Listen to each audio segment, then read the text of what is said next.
Circle questions on the SAT are inevitable, and if you don't know how to handle them, you're leaving valuable points on the table. In this video, I'm going to cover every single rule you need to know to get 100% on circle questions on the SAT. Let's actually start with the freebies that you're actually going to get on the reference sheet in Blue Book. First up, we've got area, which is going to equal pi r squared, and circumference, which is going to equal 2 pi r. And for both of these, r refers to the radius of your circle, which is going to be basically starting from the edge and going to the center of your circle. And then another way to think about circumference is also, it's just going to be pi times your diameter, because your diameter is going to be not just halfway down the circle, but all the way down the circle. So this blue line would be your diameter. The other freebie we get on the reference sheet actually has to do with converting radians to degrees.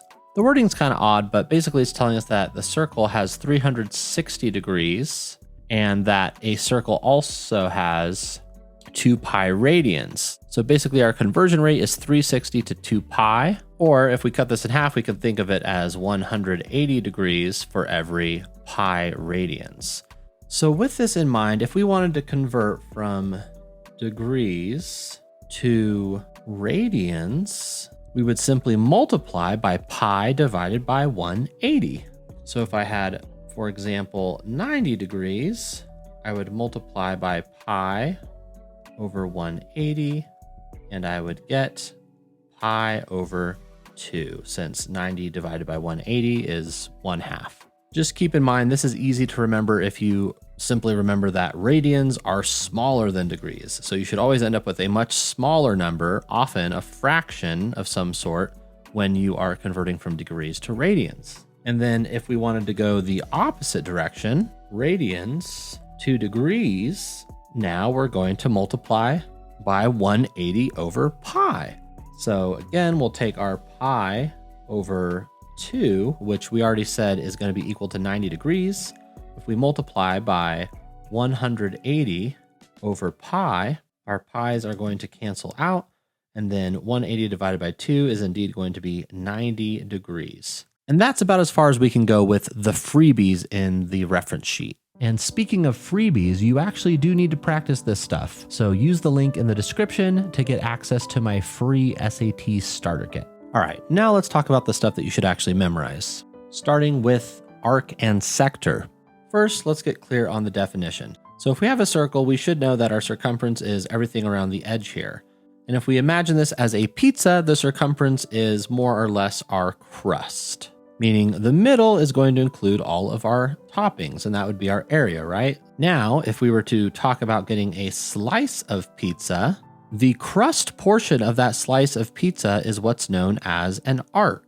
And then if we were to talk about the entire slice of pizza, we would have our toppings involved as well, yeah? So that is what's known as a sector. So now that we're clear on the definitions, let's talk about the actual formulas. So the formula for both arc and sector are going to rely on a central angle. A central angle just being any angle that comes from the center of the circle. So if we imagine this is the center of our circle, this would be considered a central angle. And we could just think of this angle as theta. So a rule that we should know is that if you have a central angle, the angle that it subtends over here is going to be congruent to the central angle. So the angle of this arc would also be theta. And because of that, it is proportional to that portion of the circumference. So basically, this angle out of the total circle, which we know is 360 degrees, is going to be equal to our arc out of the total, which would be our circumference.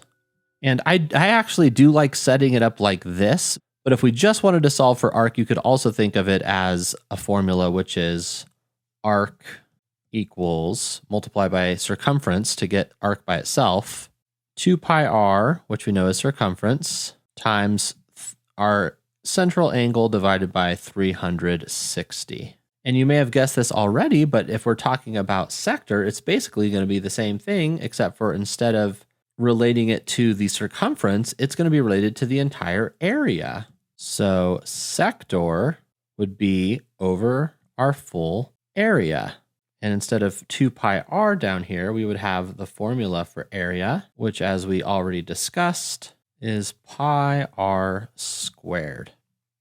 And I did just mention this, but let's talk about that rule one more time about central angle, and then we'll also talk about inscribed angles. So just remember that central angles are indeed going to be equal to or congruent. So if this is like a degrees to the arc that they subtend, this would also be a degrees. For an inscribed angle, however, basically an angle that goes from the edge of the circle out to another edge of the circle, you'll have a different relationship.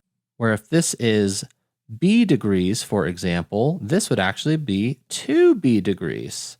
So the arc that it subtends will be twice as big in degrees. Or we could think of it as this being 1/2 of x degrees and this being x degrees. All right, let's talk about the most important equation that you're going to need to know, which is the circle equation. And the circle equation is going to be x minus h squared plus y minus k squared equals r squared.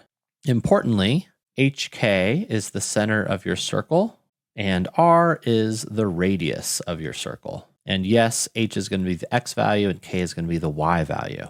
So for example, if I had an equation that was, I don't know, x plus 2 squared plus y minus 3 squared equals 64, we know our center is going to be -2, 3.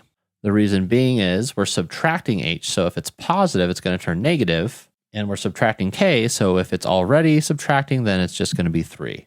So just remember, whatever's in parentheses is basically going to get flipped. So the +2 becomes -2, the -3 becomes +3.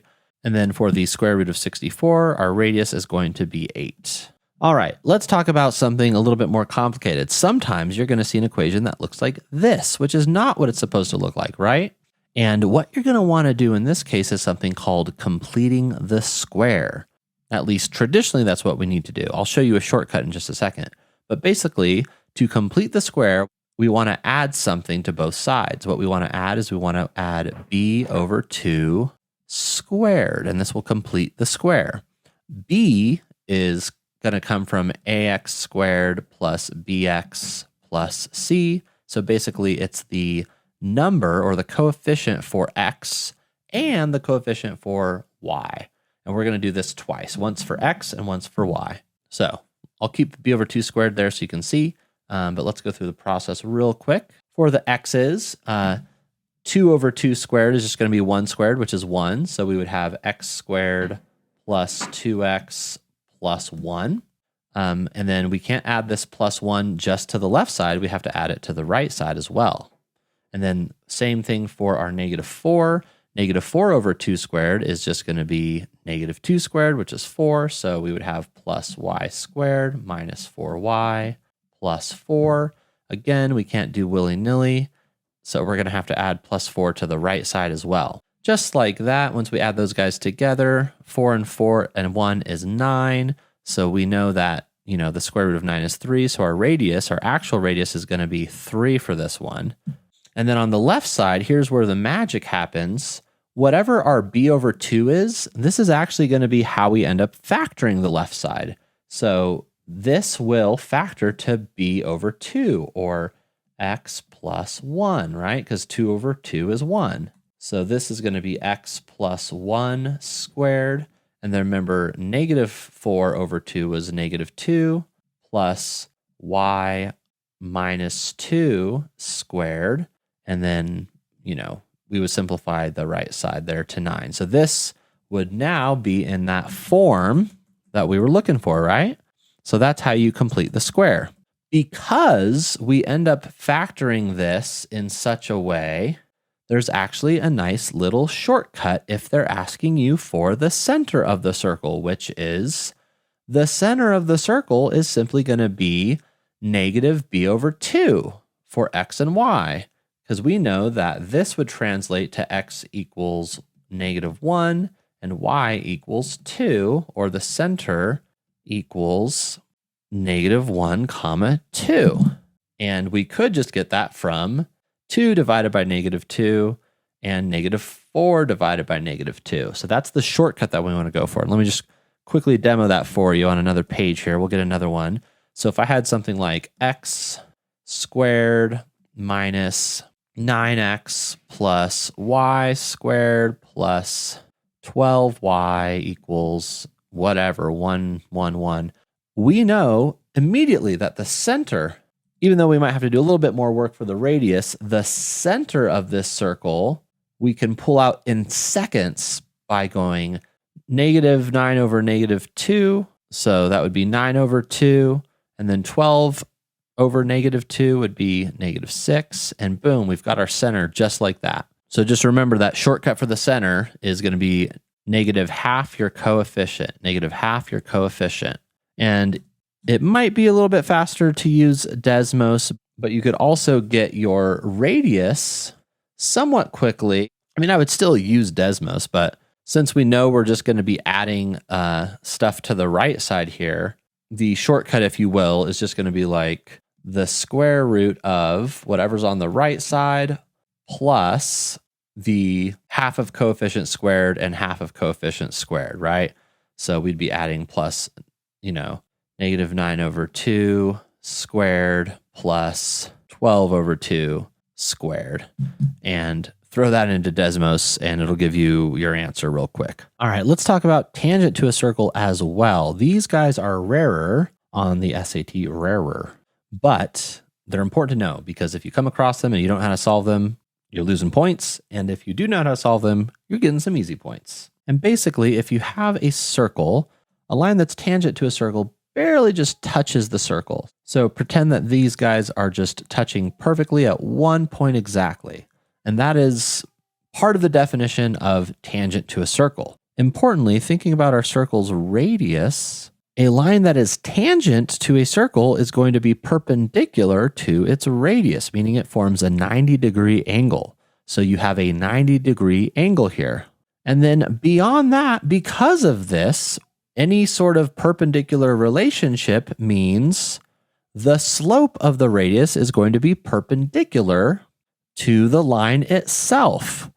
So if this line had a slope of 1 over 3, the radius would have a slope of -3. And then finally, we have the unit circle. And as you can see, there's quite a lot to the unit circle.